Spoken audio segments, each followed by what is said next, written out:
Alberto, muy buenas noches. En primer lugar, agradecer tu cordial invitación y en segundo lugar, pues felicitarte por la ardua labor y sobre todo permanente labor que realizas tú a través del ex con la capacitación a favor pues de tanto los alumnos como también profesionales de nuestra carrera. Bien, el tema que voy a abordar el día de hoy es un tema que vengo trabajando hace algunos meses precisamente con el fin de obtener el máster en política criminal al que estoy postulando. Bien, es un tema que es muy cotidiano en nuestra labor como Fiscalía en materia ambiental, precisamente por las complejidades y características propias que presentan estos delitos ambientales. Bien, voy a compartir por favor unas diapositivas, me dices por favor si se pueden visualizar.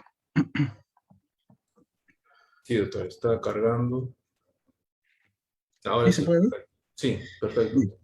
Este tema lo hemos calificado como el delito de emisión impropia en los delitos ambientales, pero para ser más específicos y de alguna forma concretizar más el tema, lo he puesto como título de la posición de garante en los delitos ambientales. Bien, para eso vamos precisamente a iniciar con unos aspectos preliminares. Bien, hace bastante ya tiempo esta corriente muy importante, por cierto, dentro del derecho penal, el tema del garantismo penal, que ha sido propugnada por principalmente Ferrajoli en el continente europeo y en Argentina por el maestro Zaffaroni, tenía pues prácticamente una serie de críticas hacia la forma en que se hacía o se ejercía el poder punitivo. Bien, una crítica bastante particular y permanente que realizaban estos autores era precisamente indicar que el poder punitivo era de carácter selectivo. Y básicamente, ¿qué querían decir con ello? Que prácticamente el poder punitivo estaba enfocado precisamente a aquellos sectores débiles, vulnerables de la sociedad. Por eso precisamente el maestro argentino decía de que las cárceles a nivel latinoamericano estaban llenas de delincuentes, entre comillas, torpes o bobos, precisamente caracterizados por ser ladrones a pie, carteristas, entre otros. Pero bien, esta crítica en los últimos años de alguna forma ha venido perdiendo cierta vigencia en vista de que hemos podido visualizar, sobre todo en el Perú y también en otras latitudes latinoamericanas como Brasil y otros países de nuestra orbe, precisamente desfilar en los pasillos judiciales a muchos personajes políticos importantes, ¿no? A funcionarios de la administración pública bastante connotados en su tiempo, y de igual forma, pues, a empresarios importantes, ¿no? En el tema de las diversas actividades económicas de nuestro país. O sea, de alguna forma, el delito que ya se viene actualmente dando, se viene investigando, básicamente tiene que ver mucho con las denominadas corporaciones, ¿no? De alguna forma, delitos que se generan, pues, tanto en el propio seno de la administración pública, como también en el seno empresarial. Bien, la presente ponencia básicamente está enfocada a este último grupo, ¿no? A los delitos que se realizan en el seno empresarial. Bien, y para tener pues acá precisamente una figura bastante ilustrativa, ¿no? Es el derrame que hubo precisamente hace algunos meses en nuestro país, ¿no? En donde una empresa transnacional muy reconocida, de alguna forma produjo que este petróleo, este combustible que transportaban sus barcos, se terminen pues derramando, valga la redundancia, en el mar del Perú. Y bien, esto produjo pues toda una serie de consecuencias negativas para el medio ambiente, consecuencias negativas tanto para los pobladores de esa zona, como también consecuencias negativas a las actividades económicas que se desarrollaban como la pesca, entre otros. Bien, porque precisamente este tipo de sustancia produjo de que la fauna de ese lugar pues obviamente muera, ¿no? Pero más allá del entorno de los efectos negativos que producen estos delitos ambientales en el ecosistema y de alguna forma indirecta también en el ser humano, vamos pues precisamente a enfocar nuestra exposición al tema de la imputación. Bien, este caso que hubo hace poco, precisamente se tiene un problema bastante complicado, por así decirlo. Bien, el, el- el problema precisamente es de que los métodos tradicionales de imputación, ¿no? Que se realizan en los delitos comunes como el robo, el hurto, el delito de violación sexual, entre otros delitos comunes, es de que generalmente estos delitos ambientales, ¿no? Se dan precisamente en el entorno de la empresa, ¿no? Y la empresa, sobre todo como esta que produjo este acontecimiento, es una empresa de carácter complejo. Bien, y precisamente esa complejidad de hablar de un cuerpo corporativo, colectivo, ¿no? En donde de alguna forma están relacionadas y la conforman varias personas con distintos roles, es precisamente una situación que genera la complicación al momento de imputar precisamente el delito. Bien, así que para eso precisamente he querido traer este tema de la omisión impropia y la posición de garante, que son, creo yo, herramientas fundamentales, ¿no? De cara a evitar algunas lagunas de impunidad. Bien, porque precisamente lo clásico, lo tradicional, que se estilaba hace bastante ya tiempo, y como le digo, hoy en día ha venido cambiando, es de que solamente se investigaba, se sancionaba, se procesaba a aquellas personas que estaban pues en el último estrato de la empresa, ¿no? Por así decirlo, el operario, en este caso pues, que ustedes tienen en pantalla, de procesar, por ejemplo, al capitán del barco, que de alguna forma estaba pues a cargo de este combustible, ¿no? Pero bien, lo que se maneja actualmente tanto en la doctrina española como en la doctrina alemana, es básicamente tratar, ¿no? De también identificar responsabilidades en las partes más altas o las cúspides más altas de las empresas, ¿no? Y precisamente vamos a utilizar este tema de la omisión impropia y la posición de garante con el fin, pues, de cumplir a esa finalidad. Yo particularmente considero de que esta herramienta ha sido ya poco utilizada o poco tratada, sobre todo en nuestro país, ¿no? Por así decirlo, es una sola mención, por ejemplo, solamente recuerdo haber un libro en el Perú dedicado a este tema de la omisión impropia, que es precisamente del autor James Reategui, ¿no? Pero precisamente hace poco también este profesor peruano también, muy joven, el profesor Francisco Silva, precisamente está bastante evocado a desarrollar estos temas, ¿no? Y precisamente de ahí es que también surge bastante mi interés en ahondar un poco más en el tema. Bien, como ya les dije en un inicio, el tema de la forma tradicional de hacer imputación, ¿no? En los delitos comunes, para ese tipo de casos resulta ineficiente y resulta pues ineficaz. Bien, y como les decía, pues esta figura es poco desarrollada en nuestro país porque precisamente no se han realizado muchos estudios al respecto. Bien, empecemos por algunos aspectos preliminares. Bien, vamos a empezar primero por unos temas que yo considero primero fundamentales y de cara pues a previamente ellos vamos a desarrollarlo para luego entrar ya de fondo a nuestro tema materia de exposición, que es la posición de garante en estos delitos. Bien, así que empezamos a hablar un poco por el tema de lo que consideramos una acción, ¿no? Que es un concepto de alguna forma básica o elemental del derecho penal, ¿no? El concepto penal de acción prácticamente recoge un sentido amplio de lo que significa tal término, ¿no? Es así pues de que para efectos de relevancia jurídico-penal se habla pues de una acción propiamente dicha y de una omisión. Bien, esta acción positiva y esta de alguna forma denominemos acción negativa, ¿no? Van a tener relevancia para efectos penales, ¿no? Tanto la acción como la omisión. Bien, la acción propiamente dicha o la acción positiva que denominan algunos autores comprende precisamente la realización de un movimiento corporal, ¿no? Y mientras que la segunda se dice en la doctrina que consiste en un no hacer específico. Pero no se trata de un mero o un simple no hacer, sino de omitir una conducta jurídicamente debida, concreta y posible, es decir, de un no hacer algo concreto y determinado cuya positiva ejecución había sido ordenado por una ley penal preceptiva. Vamos a desarrollar qué queremos decir con esto. Bien, como les decía, la acción tradicionalmente se concibe, pues, a la acción positiva como un movimiento corporal, ¿no? Es el movimiento corporal que sensitivamente podemos percibir, ¿no? Vemos que Juan agarra un cuchillo y se lo asesta en el corazón a María. una acción de alguna forma visible, que vemos pues que consiste en una acción positiva de querer generar el tipo penal. Bien. En tanto, la omisión es un tanto más complejo percibirla, ¿bien?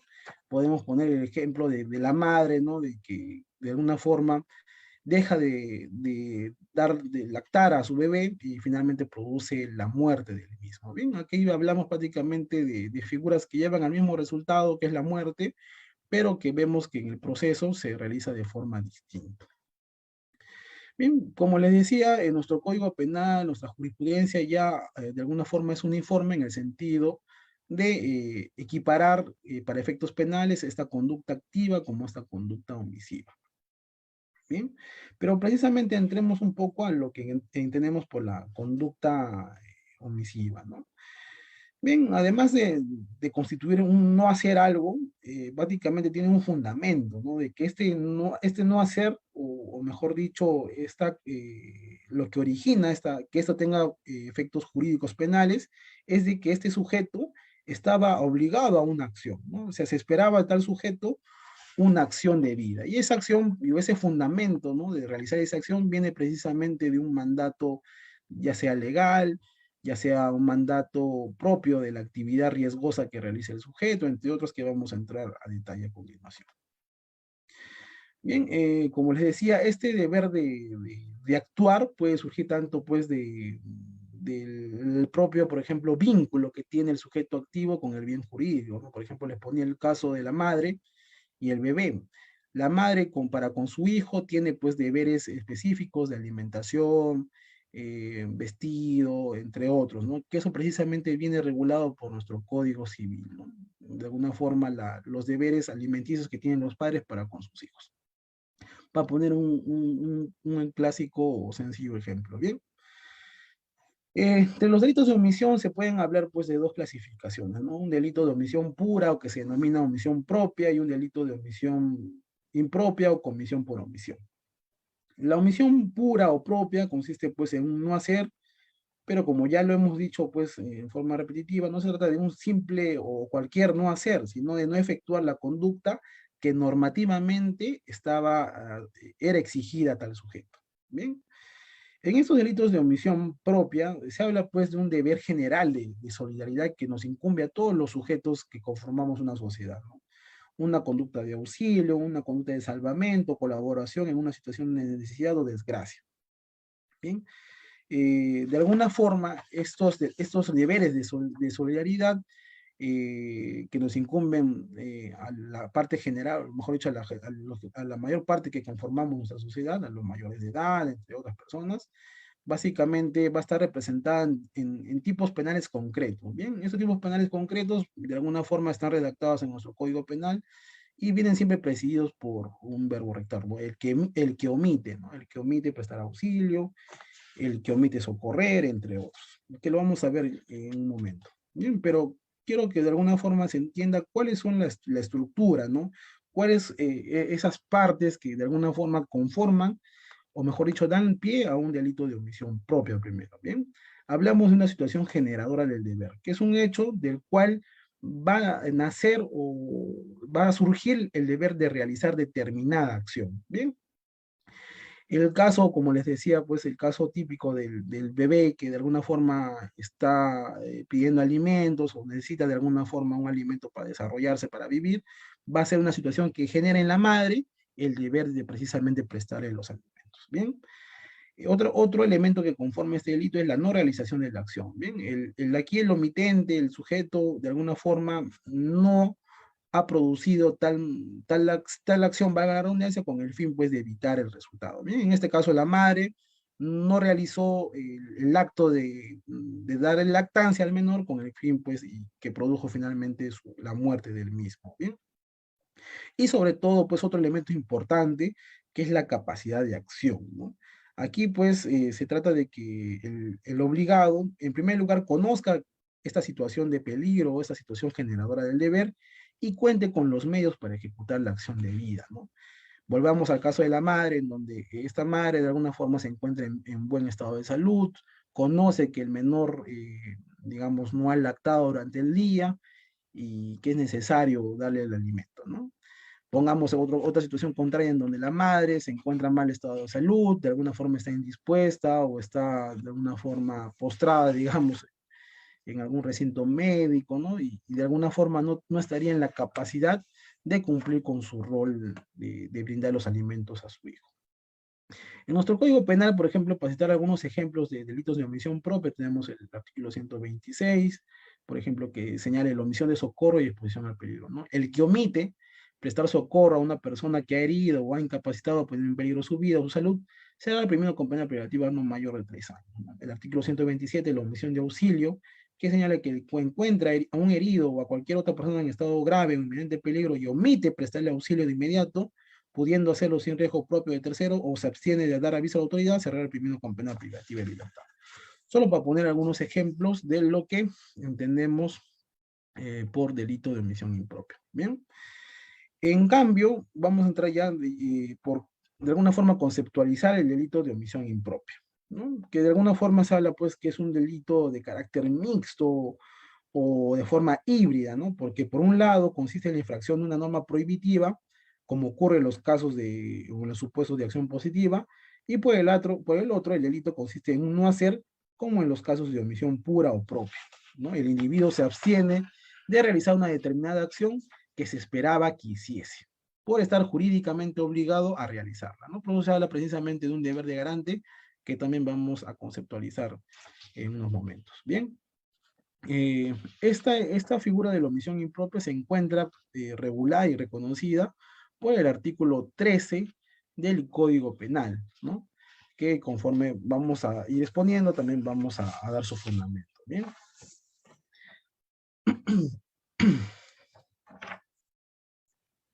Bien, el artículo 13, conforme señala nuestro Código Penal, indica lo siguiente, ¿no? El que omite impedir la realización del hecho punible será sancionado si tiene el deber jurídico de impedirlo o si crea un peligro inminente que fuera propio para producir.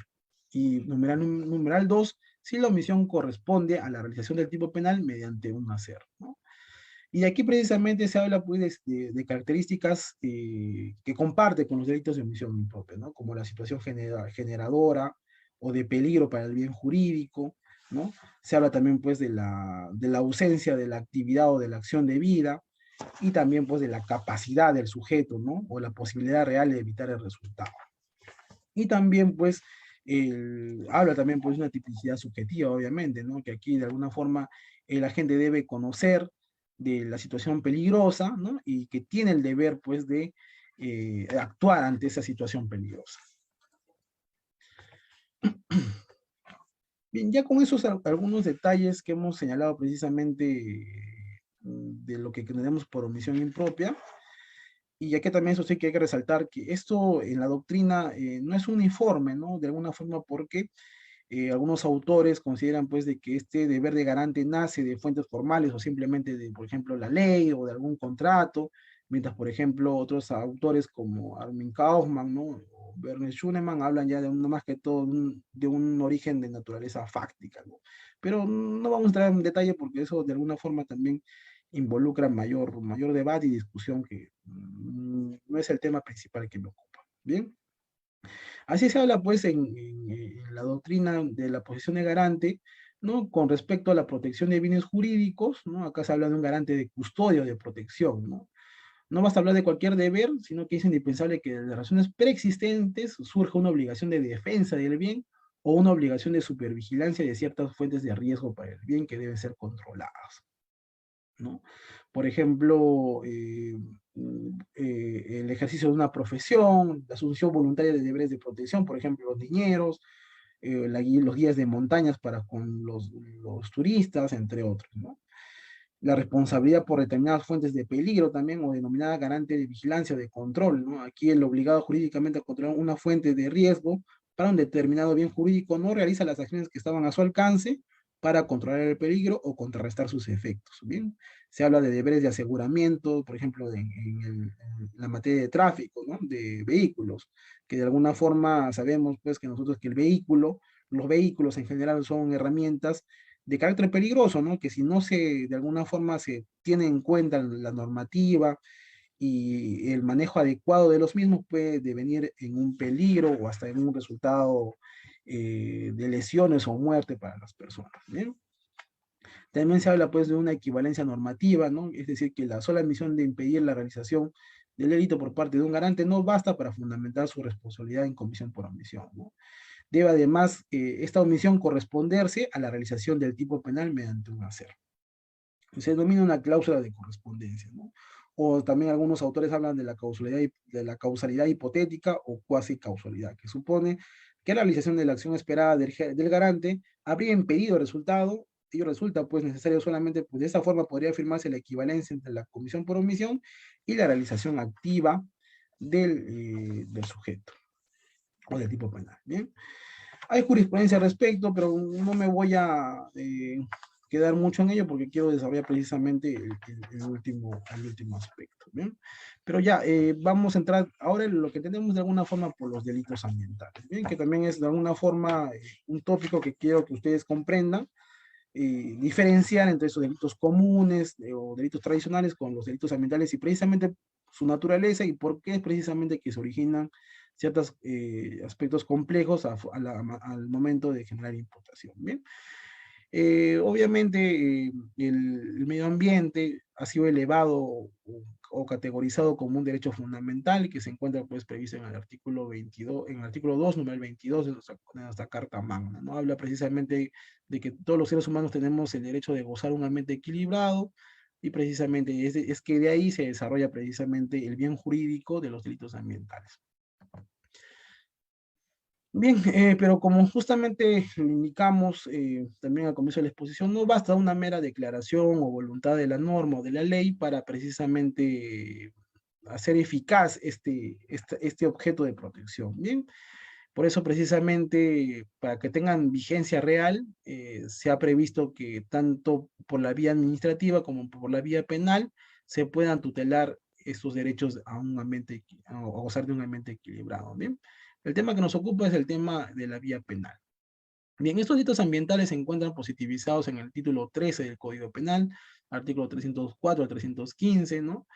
Que indica pues de que si bien es cierto, la sociedad, no, o mejor dicho, los seres humanos no podemos prescindir de aquellas actividades riesgosas, como por ejemplo las actividades productivas, industriales, entre otras, pero sí es necesario imponerles una regulación, ¿no? Con el fin de evitar que éstas sobrepasen el riesgo que está delimitado por las normas de determinado sector, ¿no? Por ejemplo, minería, podemos hablar de industria, entre otros. Bien, pero el bien jurídico en este delito, como lo va a desarrollar Caro Coria, ¿no?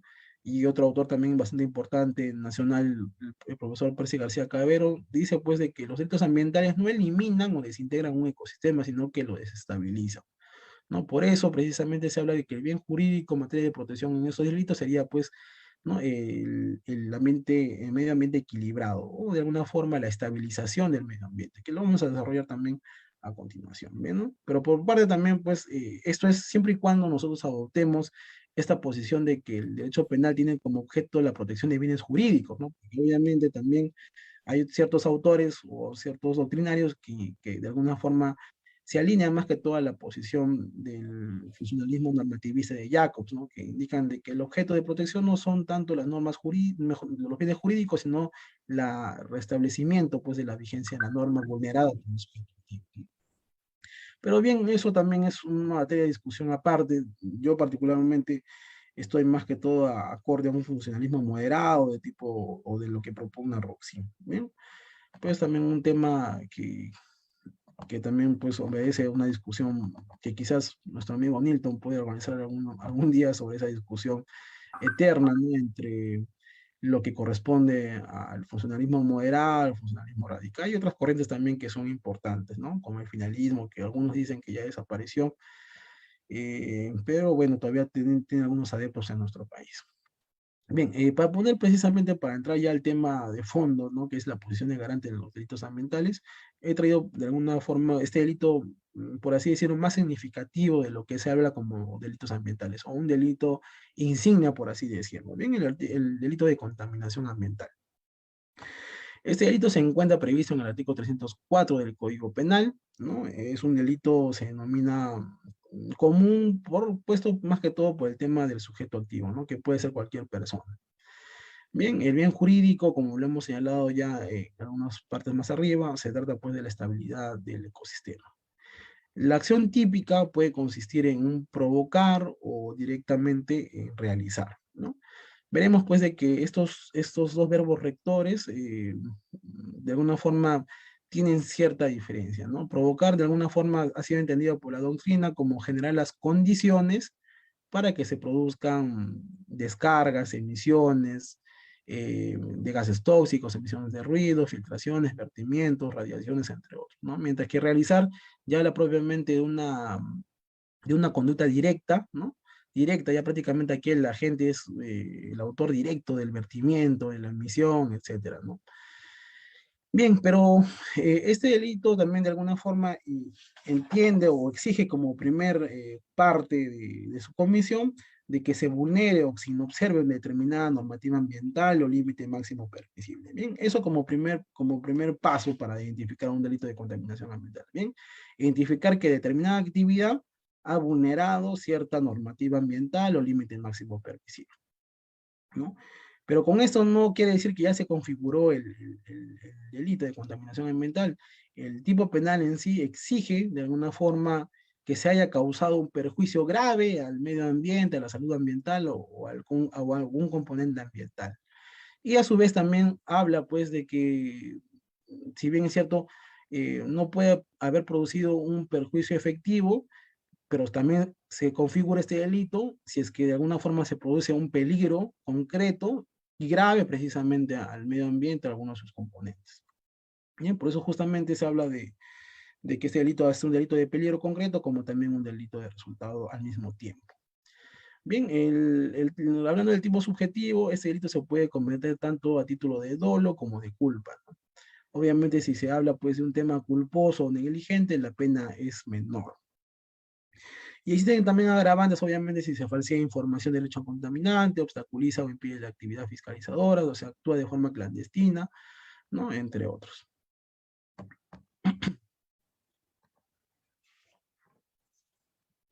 Bien, pero entendemos un poco más qué queremos decir cuando hablamos de estabilidad del ecosistema. Bien, según este autor, Polo Palacios, ¿no? Vendría a ser la capacidad del ecosistema para permanecer razonablemente igual a sí mismo a pesar de los cambios en los parámetros ambientales o en los efectos de las poblaciones por razones externas al propio sistema.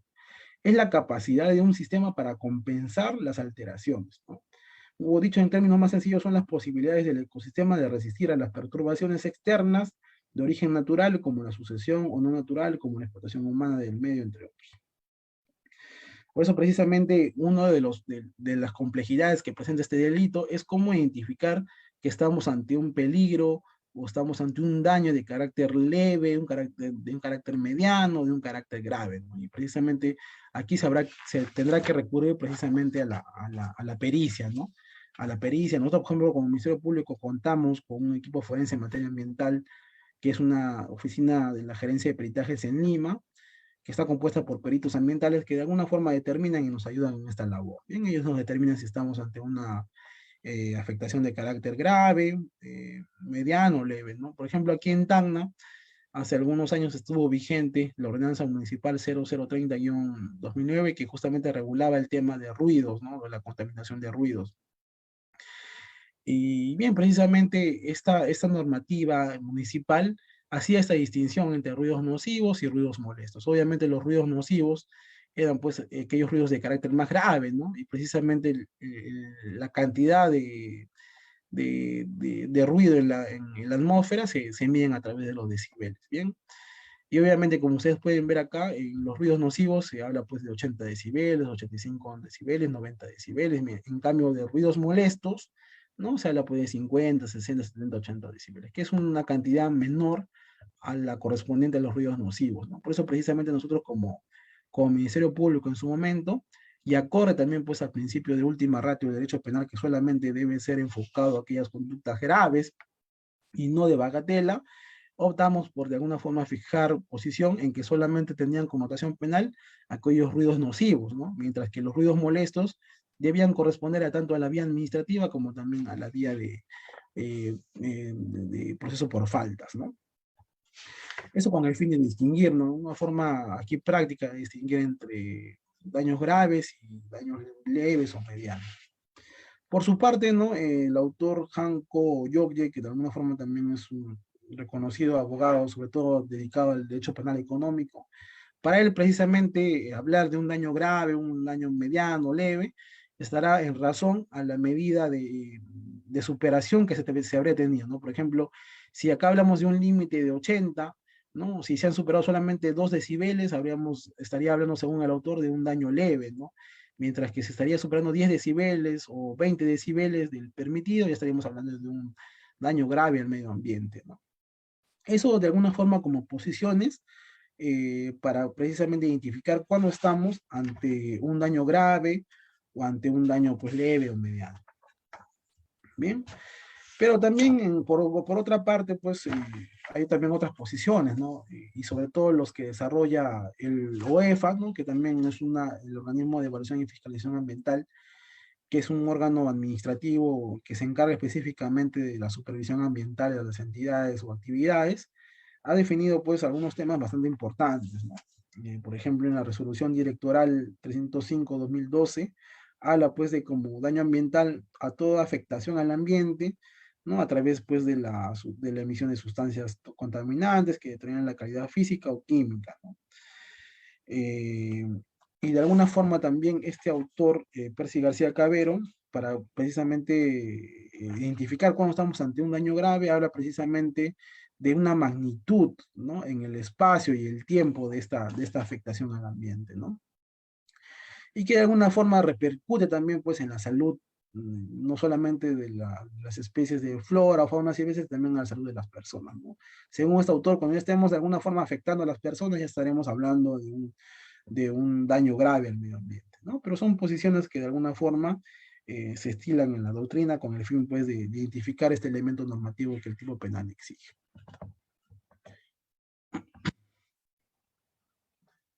Bien, vamos a avanzar, porque precisamente quiero llegar al tema que nos ocupa. Bien, sobre los delitos cometidos en la empresa. Bien, eh, como nosotros sabemos aquí, sobre todo en el Perú, la actividad empresarial es una actividad riesgosa, ¿no? Y actividad riesgosa básicamente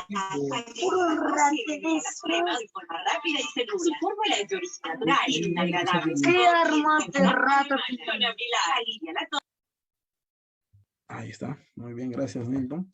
Bien, como le decía, la actividad empresarial implica una actividad riesgosa, ¿no?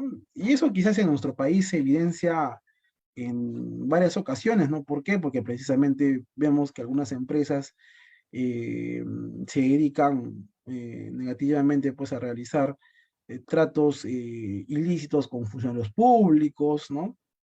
Hemos puesto también el caso de Repsol también, que hubo hace algunos meses con el derramamiento de petróleo en el mar del Perú, y así podemos citar a varios ejemplos, ¿no? Pero sobre todo, vayámonos al campo ambiental, ¿bien? Los delitos ambientales, si bien es cierto, pueden ser cometidos por cualquier persona, el tipo penal no exige una cualidad especial. La verdad es de que la mayor parte de estos delitos son cometidos a través de las actividades económicas, productivas, empresariales, ¿no? Y de alguna forma estamos hablando ya de delitos que se cometen a través de la estructura empresarial, ¿bien? ¿Y qué precisamente implica o qué se conceptúa por una estructura empresarial? Bien, hablamos de una organización colectiva precisamente, porque estas empresas por lo general no lo conforman pues obviamente una sola persona. Está conformado por varias personas, los empleadores, los subordinados, no directivos, entre otros, ¿no? Por eso precisamente hablamos de una división de trabajo, ¿no? En que no, porque precisamente no todas las personas están enfocadas a una sola labor, ¿no? No tienen concentrado una sola labor. Bien, y obviamente las actividades extractivas, industriales de producción implican un riesgo no solamente pues a los bienes jurídicos, al medio ambiente, sino también a la salud de los consumidores a través de los productos que fabrican, hasta la integridad pública, como hemos visto por el tema en los casos de corrupción, la seguridad de sus propios trabajadores, ¿no? Entre otros. Y aquí precisamente hay una frase que traje a colación de Lascuraín Sánchez, un profesor español que yo les recomiendo a los que quieren adentrarse un poco en el derecho penal económico. Es un profesor que escribe muy bien. Él señala lo siguiente, ¿no? Un emprendedor lo es porque emprende, porque comienza una actividad productiva.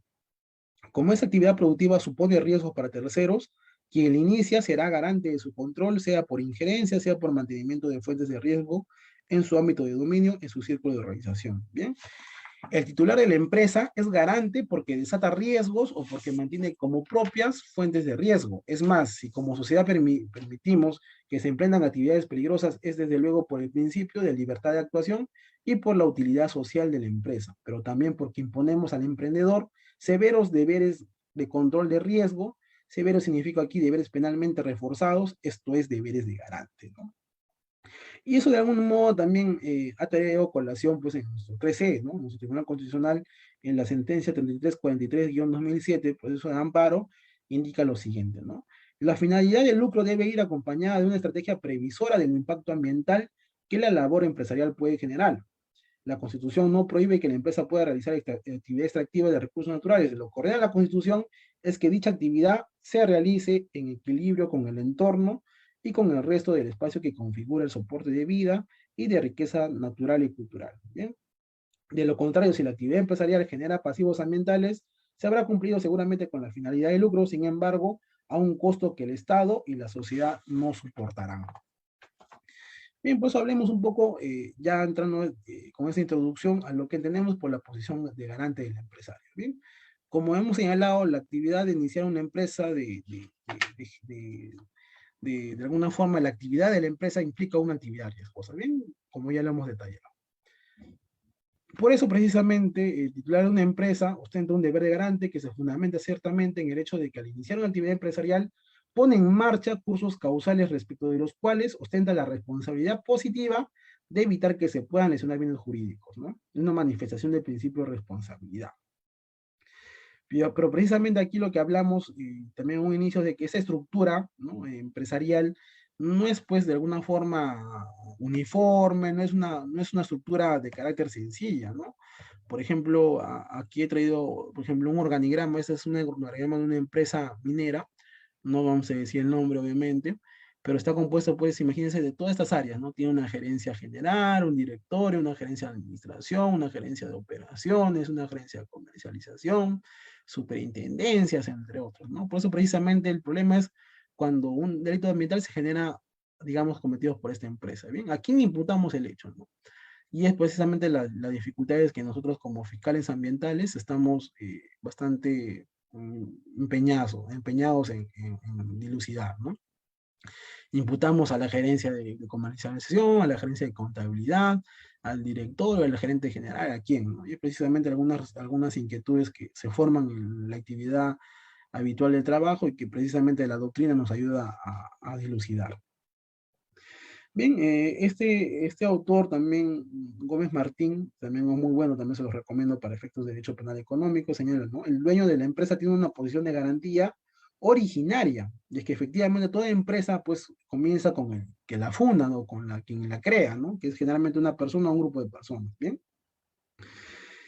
Originaria en relación a los peligros que él mismo ha puesto en marcha y que tiene el deber de controlar los riesgos procedentes de la actividad empresarial. Riesgos para la actividad, para la seguridad de los trabajadores, para el medio ambiente, para la salud de los consumidores, ¿no? El transporte de pasajeros, mercancías, entre otros. ¿Bien?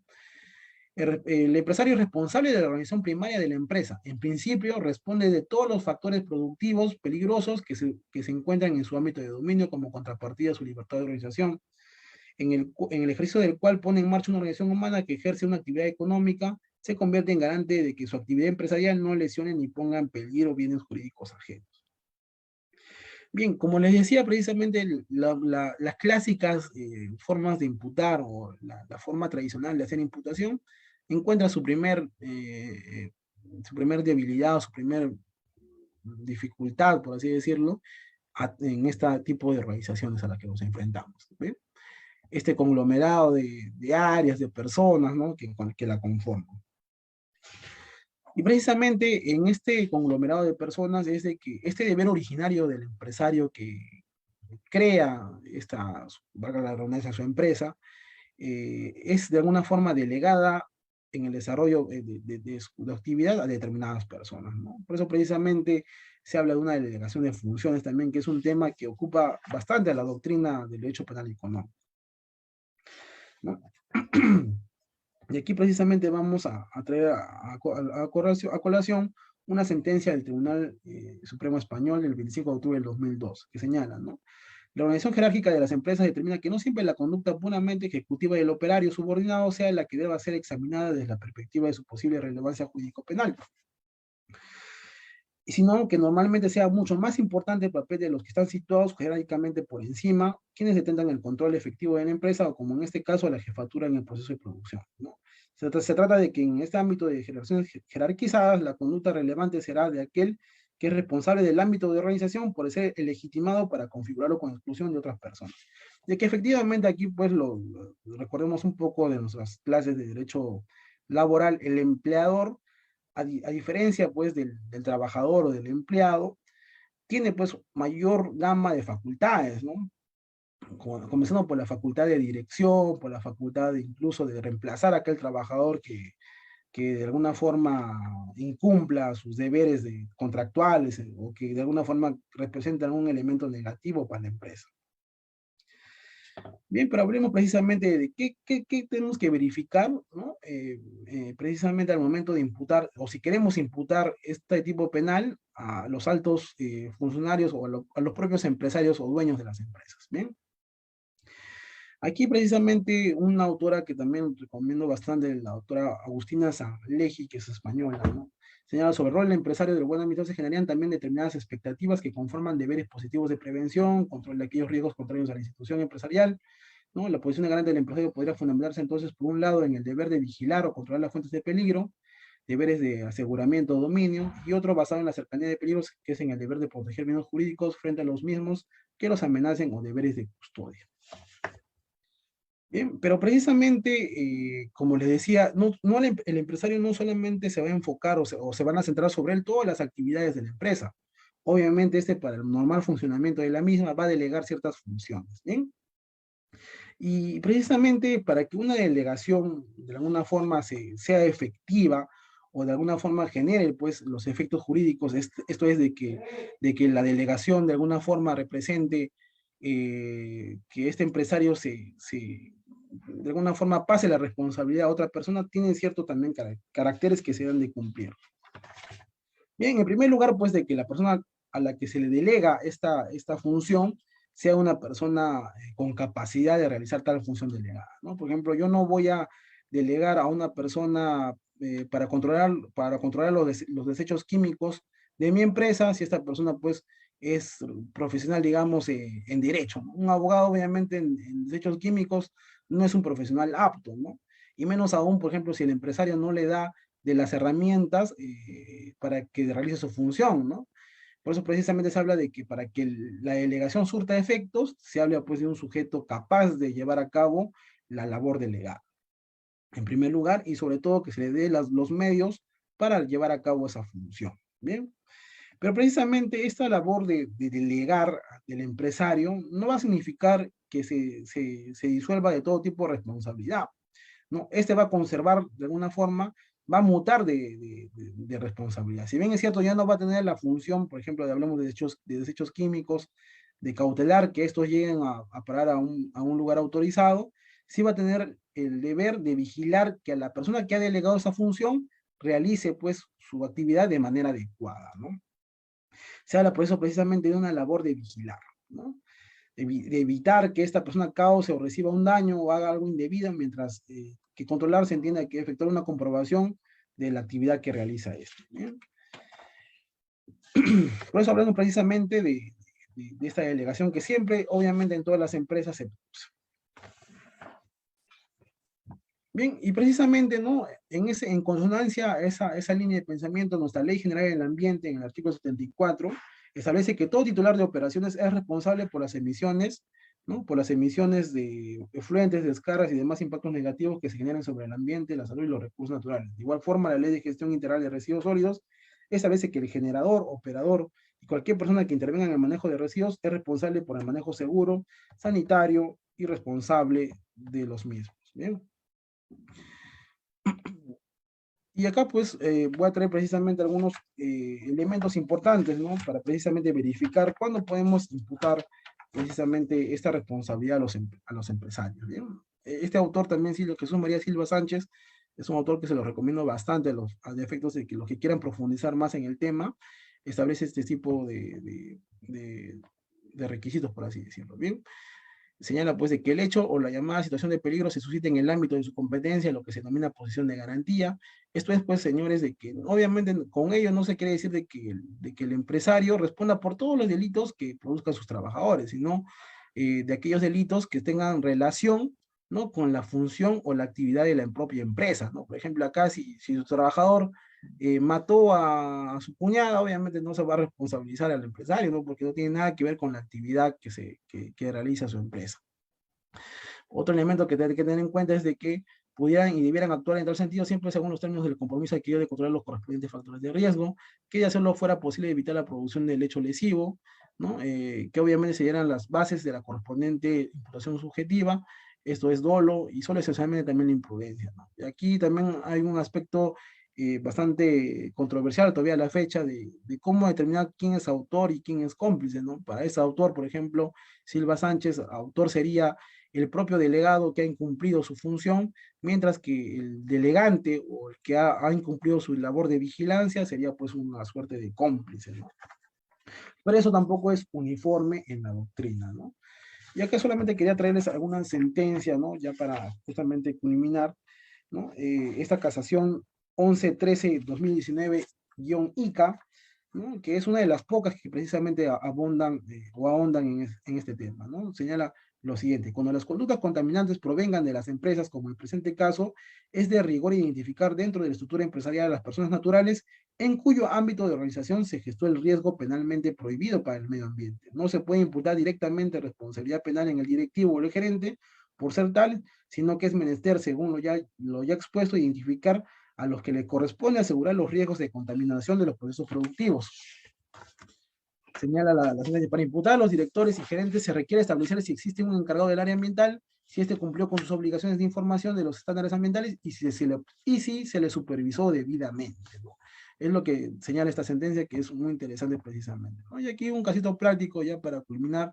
Hablemos, por ejemplo, de estas empresas mineras que generalmente producen relaves, ¿no? Y que precisamente ustedes saben que para de alguna forma producir o obtener el material mineral es necesario someterla a diferentes procesos químicos, ¿no? Por ejemplo, el uso de mercurio o del arsénico, entre otros químicos, y precisamente estos desechos van a llegar a parar, pues, generalmente a un reembalse, ¿no? Acá pongamos una situación de que este dique, ¿no?, que se encargaba precisamente de contener estos relaves químicos, de alguna forma ha sufrido pues una rajadura y que producto del cual este se desmorona, ¿no? Y producto de este quebrantamiento del dique, produce de que estos de alguna forma lleguen al río que se encuentra a metros abajo, ¿no? O sea, de alguna forma los relaves llegan a parar pues al río y finalmente este río produce que las especies que habitan en él y el pueblo que vive más abajo pues se asuman los riesgos o las consecuencias de estos químicos. ¿Bien? Aquí hablamos, por ejemplo, podemos citar que existe un representante legal de la empresa, un gerente de contabilidad y un jefe encargado del dique, ¿no? Obviamente acá podremos ver pues de que existe una responsabilidad primera, pues obviamente del responsable del dique, ¿no? Que tenía que verificar de alguna forma que la estructura del dique se encontraba todavía apta e idónea para contener los mismos, ¿no? Y en segundo lugar, verificar también de que la persona que se delegó, de alguna forma el jefe, de alguna forma que lo designó al jefe del dique, verifique que se está realizando su labor de forma correcta, ¿no? O en otras palabras, de que este jefe del dique haya cumplido con informar, con realizar el mantenimiento adecuado, entre otros, ¿no? De alguna forma, esos criterios habrá que tener en cuenta precisamente para imputar el hecho. Bien, estoy atento a cualquier pregunta que se pueda formular, mi estimado Nelson.